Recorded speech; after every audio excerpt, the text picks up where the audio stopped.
Hello, everyone. Hi, Chiante Jones here with Dollars and Change.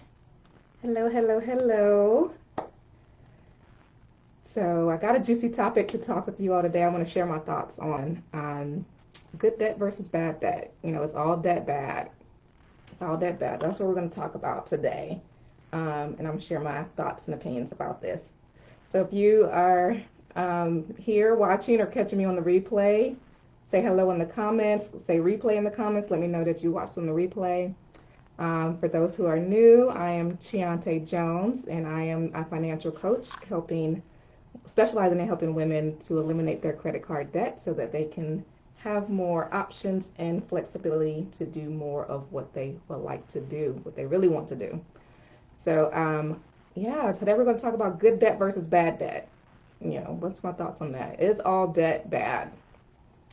So, my initial answer to that is no, I don't think all debt's bad. There are some gurus, personal finance gurus out there who their philosophy is that all debt is bad. You should never have debt. And I just don't subscribe to that. I think for a lot of people, having no debt is, in some cases, not practical initially. So, if you're buying a car, a house, college, not everybody can afford to do those things without, well, I'll say like most people can't afford to do those things without having some type of debt associated with it.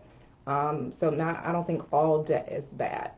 Um, and I, uh, I do think there's some situations where debt is not in your favor, or you can't overextend yourself with debt. But and there are some types of debt that aren't good to have that are I would classify as more bad debt, generally speaking, because it is a more expensive type of debt. So like you, not only are you borrowing and having to pay it back, but then you also are incurring a hefty expense in order to do that. But then there's other debts that, depending on how you're using that debt, is not necessarily a bad thing. So just as far as like just bad debt, a lot of times credit card debt is viewed as bad debt, and often for a lot of people it does fall into that category where you have is being used to basically support overspend, support a lifestyle that's above your means.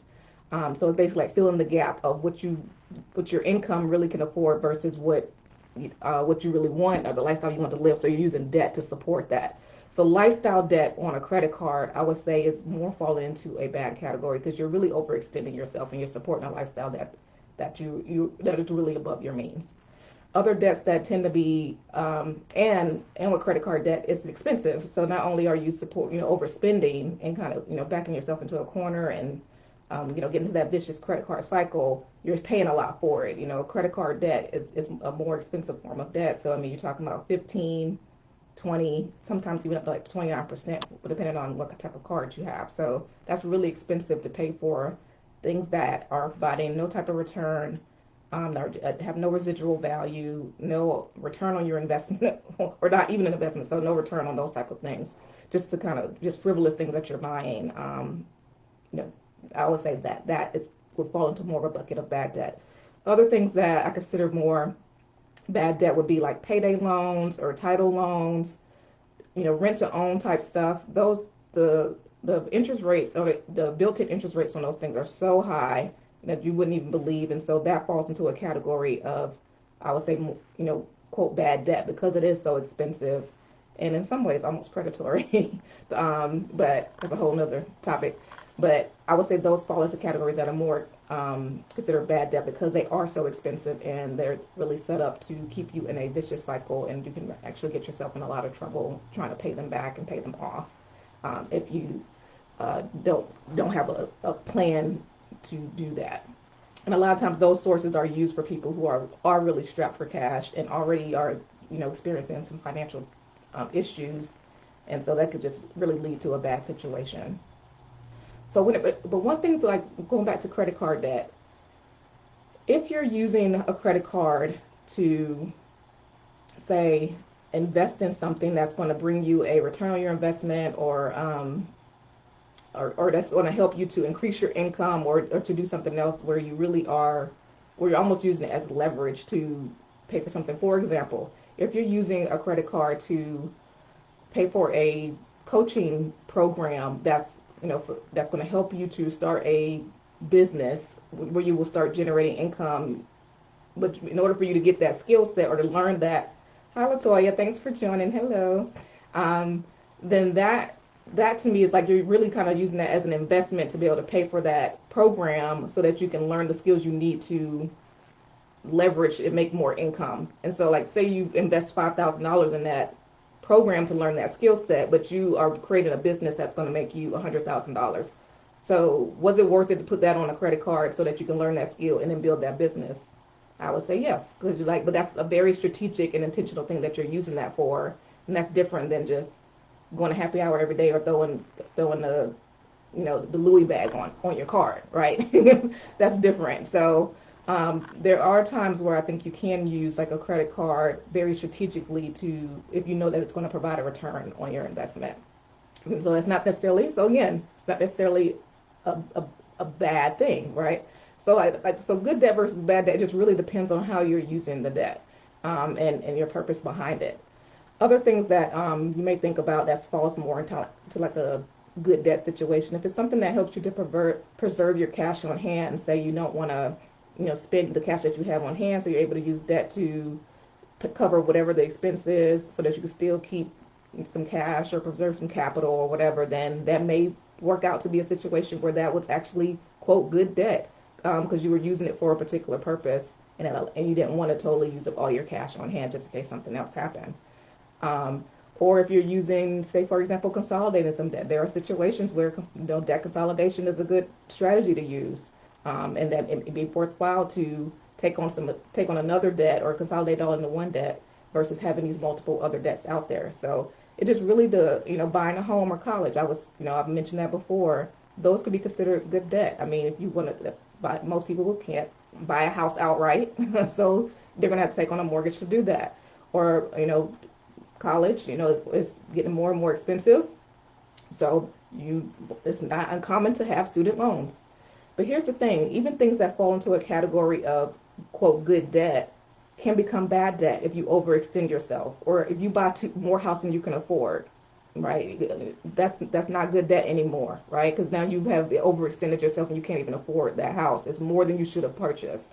Or if you get a degree or go to a college that it's really expensive, say you go to a private school, you spend all this, $150,000 on your education, but then you have a job or have a professional career that's not really going to give you a high return on that investment. So it's about using debt in a smart way and using it very strategically so that you are making sense of what you're doing. So even quote good debt can fall into bad debt if it starts to overextend you. Okay, so that's why this terminology, good debt, bad debt, I don't really subscribe to it because it just really depends on the situation and how the person is using it. And everybody's situation is a little different. Like I said, there are some that are more commonly thought of as good versus bad, but like I said, even a good thing can turn bad, right? If it's done too much. Um, and so I wanted to, more than anything, just give you some things to think about as you take on debt and as you think about whether to take on debt or not. So some things you should be thinking about is what is the minimum amount of debt I could take out to accomplish whatever it is you're trying to accomplish. So for example, speaking of college again, so even if you have to take out some college, I'll speak for myself. I had to take out some debt for college, but I was very strategic about how much debt I took out. One, I tried to get as much scholarship and free money as I could, right? So I applied for scholarships. I tried to figure out other ways to pay for it so I could minimize the amount of debt that I needed to take out. And then when I did take out debt, I only took out exactly what I needed. I took out enough to pay for my apartment off campus, pay for cover my tuition or whatever I needed. I had calculated specifically how much I needed to take out, and I didn't take out any more than that. So whenever you're making a debt decision, think about how much debt do I need to take out. What's the minimum amount of debt I could take out to accomplish whatever it is you're trying to accomplish. Other things to think about is, what are the terms of the debt? Is, like the interest rate, the length of time, what are they offering you? What are the terms they're offering you? This is where good credit comes into play, and being able to take care of your credit, because that way you can get the best terms in order to, when you do have to borrow. So think about the terms they're offering you. Now with cars and stuff like that, cars are more expensive generally, but now they're going out, it used to be 60 months was like the standard for a car. Now you could easily find 72, 84 months on a car loan. And you got to think about, is that what you, do you want to extend yourself that long on a car? Do you need to do that? Other thing is, this is what I always say, what is your plan to pay that debt off? Like before you even take it on, think about what it's going to take for you to pay it off. Can you afford the payments? But not only that, how much debt is this? How is it going to impact, your overall financial picture? So before you even get into that, think about how you're going to pay it off. Have a payoff plan. How long is it going to take you to pay it off? Anytime like when I got out of college, I took on debt to, got a credit card from Rooms to Go to get some furniture for my first place and everything. But you better believe, Rooms to Go, and they have, in a lot of places, offer like free, no interest for a certain period of time. I don't want these 7, 10 years, whatever they're offering me to pay it off. I need my own plan to know how much I want to take the, how long I'm willing to carry that debt. I'm already going to have a plan. How much can I pay each month, and how long is that going to take me to pay that off? Because forget what they offer me. What am I comfortable with, and what do I want to do? Have a plan for your debt before you take it on. So think about how you'll be paying it off. And other thing, like kind of ties in the interest rate, what's the cost of taking on that debt? And so the interest rate is a big factor of literally how much the cost is, how much will you pay in interest, but it's also a cost in the sense of a trade-off of taking on debt. So what are you trading off? What are you giving up essentially to take that debt on? Because that money that you're going to have to use to pay that back is not going to be able to be used for other things, right? So is it worth whatever you're using that, getting with the debt, is it worth whatever you're having to trade off in order to pay that debt back, the cost of the interest, what you won't be able to use the money for, possibly stress that you might be taking on to take the debt. So think about it in terms of literally the cost, but then also what are you trading off, or what other intangible things is it going to cost you, okay?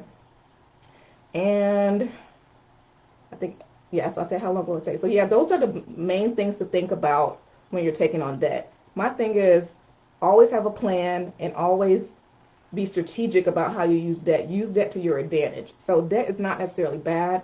I'm currently consumer debt free, but that doesn't mean that I would never take on debt again. So I have just a mortgage that's under my name, but that doesn't mean I would never take on debt again. If the HVAC in my house, the AC in my house broke down right now, despite having the cash to pay for it, I probably would finance it, just because I know a lot of times you can get these, 18 months, no interest, and no, like special deals. And so instead of using up all my cash to pay for that, I may opt to, finance it instead. Right. And that's one thing that the benefit is I'm not overextended on my credit. So I have the option to do that. I'll be able to get really good terms because I have a good credit score. So that may be something that gives me the option at least to think about it. And I'll be very strategic about how I went about doing that and if it was the right decision. So that's just something to think about. So not all debt is bad, not all debt is good. It really depends on the situation, how you're using it, what your plan is to get it paid off. Are you overextending yourself? What are the terms? Can you minimize the amount that you're taking out? So think about all those things when you take on debt. A lot of times we just kind of get into debt, not really thinking about the impact to us. And that's the key here, is to think about what is it costing you. Okay? So good debt versus bad debt, it's not all bad. It depends on your situation. Everybody's situation is different. But just be real mindful and cautious and intentional about any debt you take on. Okay, guys? So that's my tidbit for today about good debt versus bad debt. If you have any questions about anything, shoot me a message, drop it in the comments. I can respond to you. If you want some help with coming up with a plan to pay off your debt, that's what I'm here for. I love to help people with that and get debt paid off, and accelerate, getting your credit card debt paid off. You can schedule a consultation with me for free. It's no pressure, no obligations, just to discuss what your situation is, to see if coaching, my financial coaching services are a good fit for your situation. But okay, I will talk to you guys later. Thanks for tuning in, and I'll catch you next time. Bye.